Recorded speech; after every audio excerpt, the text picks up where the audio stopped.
Bonjour à toutes et à tous, j'espère que vous allez bien. On se retrouve pour le brief du samedi 1er novembre, il est 9h24. Aujourd'hui, on va parler donc des news économiques, du ratio long and short, du funding, open interest, des liquidations. On regardera ce que font les whales en finissant par l'analyse technique de Bitcoin. Mais avant ça, on va regarder donc ce qui s'est passé hier. Actuellement, on a eu la clôture monthly. Donc, on est sur une bougie clairement qui montre clairement une indécision totale sur le marché. On a un mois complètement. Clairement, on est dans l'indécision. Quand on voit qu'on va mèche au-dessus, mèche en dessous et actuellement donc je n'ai plus le terme exact, s'il y en a qui veulent le mettre en commentaire du nom de cette bougie. Mais voilà, ça c'est des bougies en tout cas qui nous donnent, une indécision complète sur, les marchés et donc par conséquent, il n'y a pas forcément, de biais à en tirer, de cette bougie. Donc dites-vous simplement une chose, c'est que, la prochaine bougie risque d'être très mouvementée parce qu'en général quand on fait une bougie de ce type-là, la bougie suivante est plutôt violente. Donc on risque d'avoir un mois de novembre plutôt, riche en émotions. Si jamais on regarde en daily, on est, actuellement donc toujours baissier sur Bitcoin. On a, donc pas actuellement de changement de tendance, ni rien. On voit que c'était simplement une prise de liquidité donc dans ce IFVG daily qu'on avait donc juste ici. On avait donc ce IFVG, on voit qu'on a rebondi une fois dedans, 2 fois et derrière la deuxième fois on a été rejeté. Donc actuellement, on n'est pas vraiment haussier, en daily. On pourrait avoir, un retracement, à la hausse à venir, donc il faudra faire attention à ça. Mais en tout cas, voilà, actuellement, on n'est pas forcément complètement haussier en daily. Si jamais on regarde en H4, on a donc, une structure qui est en train de se dessiner. Ce qui est plutôt intéressant, c'est qu'on a une accumulation qui est en train de se faire ici et donc par conséquent, on est en train d'accumuler des stop loss. On a, mèche dans l'EFVG qu'on avait à prendre ici, donc entre les 109 000 et les 108 184 $. Donc ça, c'est plutôt intéressant étant donné que, bah, il y avait du monde à venir chercher pour les liquider. Actuellement, on est en train d'accumuler pas mal, de stops là-dessus, donc logiquement, on devrait pouvoir aller chercher un petit peu plus haut, notamment, ce FVG à donc à 111 972 et les 112 686 $. On a également un IFVG qui est vraiment, tout petit, donc ça peut être snipe si jamais vraiment on veut avoir un rejet là-dedans. Ça pourrait être vraiment intéressant étant donné qu'il est vraiment ridicule. Quand on regarde, il est entre les 111 983 et les 112 0,50 $. Donc clairement, ça fait, 57 67 de variation. Donc c'est plutôt intéressant. On est plutôt là-dessus. Donc logiquement, on devrait avoir un rejet dans cette zone. En tout cas, ce qui est quasiment sûr, c'est qu'on devrait avoir un rebond, pour au moins liquider, la trendline qu'on a juste ici. Si jamais on regarde en H1, on est actuellement également, haussier. On valide un changement de tendance juste ici. Donc on a dit qu'on avait mèche, dans le FVG sur, cette mèche-ci pour, sortir tout le monde.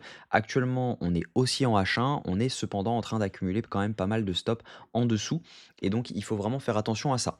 On va se noter, cette trendline notamment, c'est pas forcément pour la jouer, hein, c'est simplement pour se dire qu'on a, un monde où on vient les chercher. Donc c'était pas forcément ça. Si, c'est ça.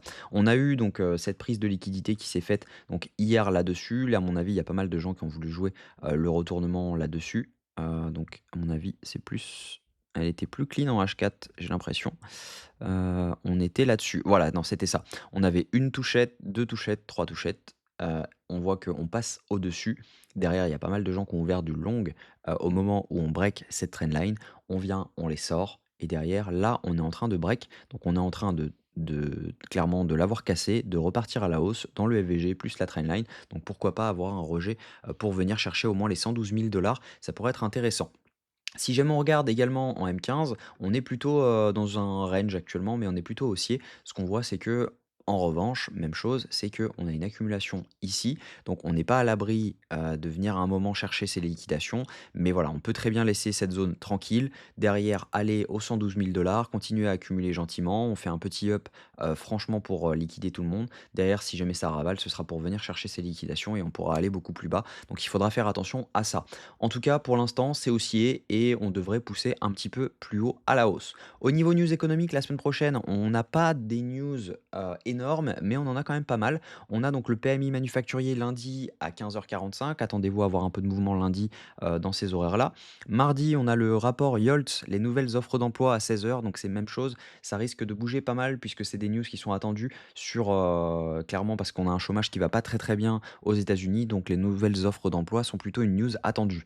Mercredi, on va avoir les créations d'emplois non agricoles à 14h15. On aura également l'indice PMI non manufacturier de l'ISM. Même chose, c'est une news qui est attendue pour tout simplement l'inflation et surtout le PMI service à 15h45. C'est surtout ça qu'on va attendre mercredi, c'est la news la plus importante. Et l'indice PMI non manufacturier de l'ISM ainsi que les stocks de pétrole brut à 16h et 16h30.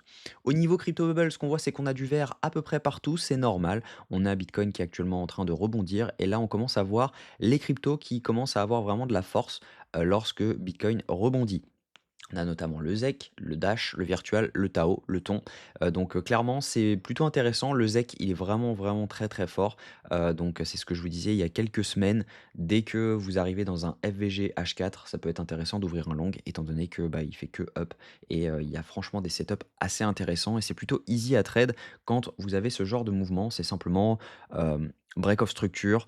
Derrière, on revient dans un FVG, on long dans le FVG, stop loss sous la bougie du FVG, et derrière on target un RR de 2, et c'est souvent très simple sur ce genre de crypto. Au niveau funding open interest, ce qu'on voit, c'est qu'on a eu une hausse énorme de l'open interest juste ici, et derrière on voit que on a eu un dump des funding en même temps. Et donc, ce qui veut dire que tout simplement, ici, ce sont une majorité de shorts qui se sont ouverts et ils n'ont pas encore pris profit, étant donné que bah, on voit qu'on a une toute petite chute de l'open interest avec une rehausse des funding. Donc, ce qui veut dire que ce sont des shorts qui sont en train de se fermer, mais en tout cas, ce n'est pas une. On n'a pas fermé tout le monde, quoi. On a vraiment énormément de positions qui se sont ouvertes. On parle quand même de 79, on parle quand même de 7000 bitcoins en position. Donc on revient quasiment au moment où on était, juste ici en termes d'open interest, donc c'est vraiment assez violent au niveau, des positions qui se sont ouvertes. Si on regarde au niveau liquidation, ce qu'on voit, c'est qu'on a un cluster à venir prendre autour des 112 000 donc c'est la zone dont je vous parlais dans le IFVG. Donc à mon avis, on peut venir chercher cette zone, et ensuite avoir un rejet. On verra si jamais on a un rejet ou pas en fonction des datas. Pour l'instant, c'est plutôt bull. Si jamais on regarde ce que font les whales, elles ont accumulé également, ce mouvement-ci, hein, on voit très bien que cette zone-ci, clairement a été accumulée. Donc, est-ce que, ils sont précurseurs d'un mouvement à venir? Je ne sais pas, mais en tout cas, quand on voit ce genre de choses, en général, on n'est pas loin d'un bottom. C'est rare que les whales se mettent d'accord pour acheter vraiment un mouvement, même sur un mouvement qui tombe, elles ne vendent pas essentiellement. On a eu une toute petite vente là-dessus, mais sinon, voilà, on a plutôt des achats. Donc, clairement, il est fort probable que les whales sachent quelque chose qu'on ne sait pas et on pourrait aller beaucoup plus haut. Donc techniquement, ce que je pense, c'est que sur Bitcoin, on va venir chercher au moins les 112 000 dollars. Logiquement, les probabilités sont de ce côté-là et on pourrait tout simplement laisser les lots tranquilles juste ici pour aller chercher un peu plus haut. Donc voilà, j'espère que cette vidéo vous a plu. Si c'est le cas, je vous invite à vous abonner, à liker et à commenter ce que vous en pensez. On se retrouve demain à la même heure. Prenez soin de vous.